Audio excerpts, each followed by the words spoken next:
15세기와 16세기 조선에서는 임금도 일반 백성들도 귀신에 휘둘렸다. 귀신은 궁궐문과 회랑, 전각이나 지붕 위에 늘 존재했다. 귀신들은 궁궐 곳곳에 머물면서 장난도 치고 도끼도 뿜어냈다.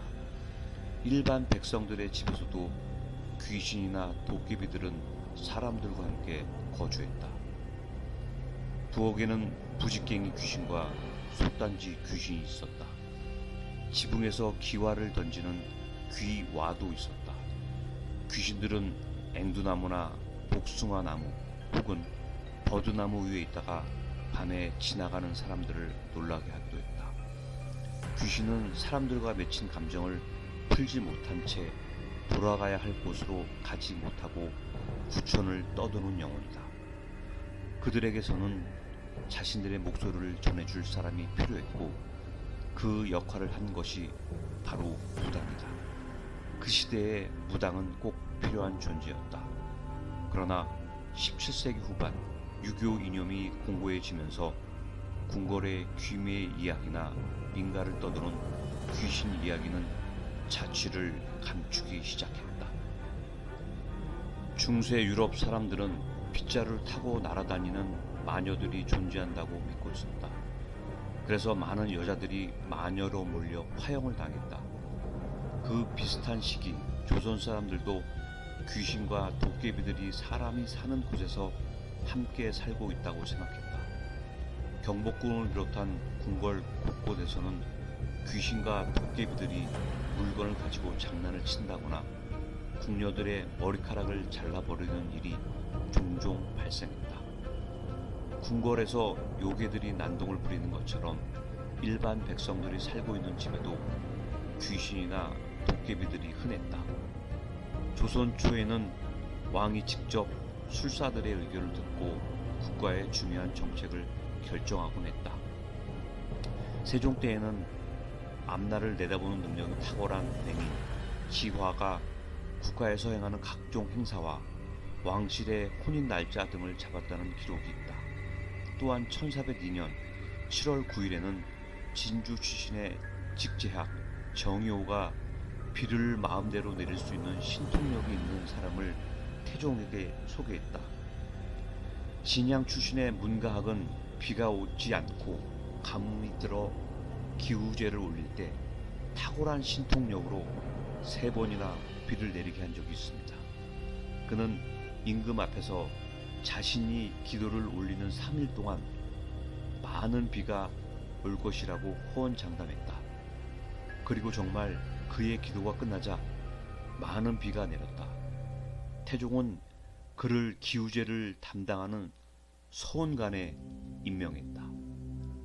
가뭄으로 인한 재해에 누구보다 많은 스트레스를 받았던 태종에게 문가학의 등장은 요술방망이를 얻은 것처럼 기쁜 일이었을 것이다. 그런데 1404년 4월 15일 실록에서는 이런 기록이 등장한다. 문가학을 순금사에 가두었다. 처음에 그가 처자를 진주에 데려다 두고 돌아오겠다 하여 임금이 이를 허락하였는데 9달이 지났는데 돌아오지 않았다. 임금의 거듭된 요구에 지친 그가 고향으로 도망간 것이다. 비가 오지 않는 날이 오랫동안 지속되자 태종은 정사를 보지 않고 칩거를 하는 날이 많았다. 이때 문가학이 종묘에 기우제를 올리면 비가 올 것이라 하여 임금이 그의 말을 듣고 그대로 따랐는데 비가 오긴 했지만 땅만 약간 적실 따름이었다. 1406년 12월 15일 실록에서는 문가학을 반역의 죄인으로 거열에 처했다고 기록되어 있다. 그의 어린 자식에게도 교형을 내렸으며 그와 반역을 꾀한 죄인 5명에게도 차명을 내렸다. 문가학을 임금으로 추대하고 반란을 일으키려 했다는 것이 그들의 제목이었다. 문가학 사건은 세종이 집권한 뒤에도 그를 따르는 무리를 차명했다는 기록이 나올 정도로 오랫동안 여운이 남았다.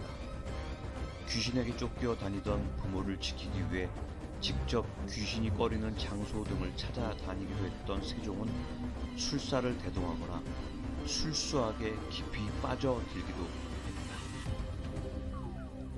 그런 분위기 때문이었을까? 도성 안에는 두박신이 엄청난 인기를 끌며 유행하고 있었다. 1436년 5월 10일 세종은 도성에 유행하는 두박신에 대해 엄금을 지시하고 그런 허무맹랑한 미신을 퍼뜨린 자를 잡아오라 명했다. 두박신은 신흥 종교였다. 억울하게 죽은 장수나 유명한 인물의 이름을 장대 끝에 매달고 두박신이라고 외치면서 동네를 돌아다니면 잡기를 물리치고 재앙을 미리 막을 수 있다는 소문이 돌아 도성에서 선풍적인 인기를 끌었다. 그것을 처음 만든 강유두와 박두원 등이 잡혀왔다. 그날 세종은 도성 안에서 무당으로 이름을 날리는 자들을 모두 잡아들이겠다. 두박신 파동은 무당들이 도성에서 내쫓기는 결과를 가져왔다. 두박신 파동이 있고 3일 뒤 흥천사 사리탭에 하얀 연기가 피어올랐는데 연기가 나는 곳이 3군데나 되었다. 연기는 약 2척가량이었으며 사람들은 이것이 부처의 신령한 기운이라 말하며 몰려들었다. 그리고 얼마 뒤인 6월 10일 흥천사의 사리탑이 갑자기 기울어져 다시 민심이 술렁거렸다. 이 절은 1429년 2월 5일 갑자기 기울어져 세종이 수리를 지시한 적이 있는데 또 이런 일이 발생한 것이다. 그런데 목수들은 기울어진 사리탑을 보수해도 다시 기울어질 것이라 말했다. 세조 시절에는 원각사 위에 누런 구름이 둘러쌌고 하늘에서 꽃비가 내려 향기가 공중으로 가득 찼습니다. 또한 상서로운 기운이 회암사에서부터 경도사까지 잇따라 뻗쳤는데 절을 공사하던 사람과 도성 사람들 중 이 광경을 보지 않은 자가 없습니다. 원각사의 이상한 향기와 상서로운 기운이 있어 백관들이 임금에게 할애하였다. 1465년 세조 11년 1월 16일 무게가 5만 근이나 되는 큰 종이 원각사에 걸렸는데 이 종이 바로 오늘날 제야의 종으로 유명한 보신각 종이다. 원래 정릉에 있던 흥천사 종을 원각사로 옮기면서 더 웅장한 소리를 내기 위해 여러 지방에서 동처를 거두었다. 광해군 때 종각을 복구하면서 이 종을 종각으로 옮겨왔으며 1895년 고종 32년에 종각에 보신각이란 현액이 걸린 이후 종도 보신각 종이라 부르게 되었다. 세조는 종소리를 좋아해 임금이 행차할 때 반드시 종을 37번 울리가 했다. 세조는 종소리를 들으며 마음의 위안을 얻었다. 한편 1486년 성종 17년 11월 10일 실록의 기록을 보면 귀신들이 15세기에 얼마나 활발하게 활동했는지 알 수 있어 흥미롭다. 특징관 예조판서 유지가 요즘 성안에 요기가 많다고 합니다.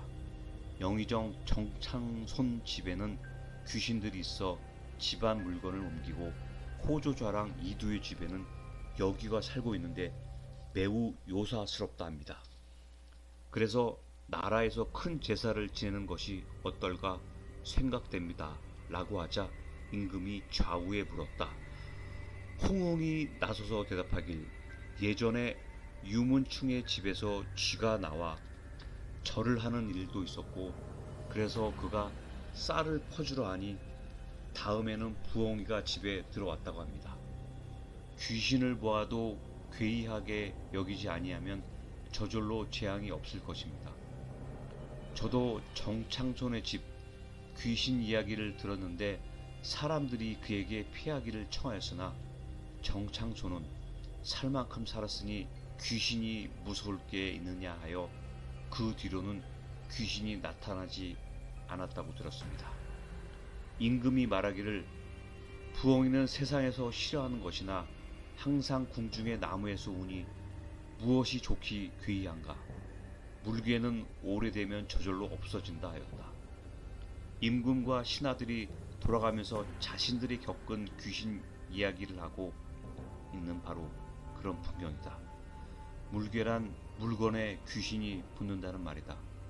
물건이 스스로 움직이며 아무도 없는 곳에서 궁궐문이 열리고 닫히는 일이 자주 발생하는 것을 두고 성종이 물개라 일컫는 것이다. 신하들이 임금에게 그들을 물리치기 위해 화포를 쏠 것을 청하자 성종은 그렇게 한다고 해서 그들이 사라지지 않는다며 그저 바라볼 뿐이라고 답한다. 역시 임금의 담대한 성격이 엿보이는 대화다.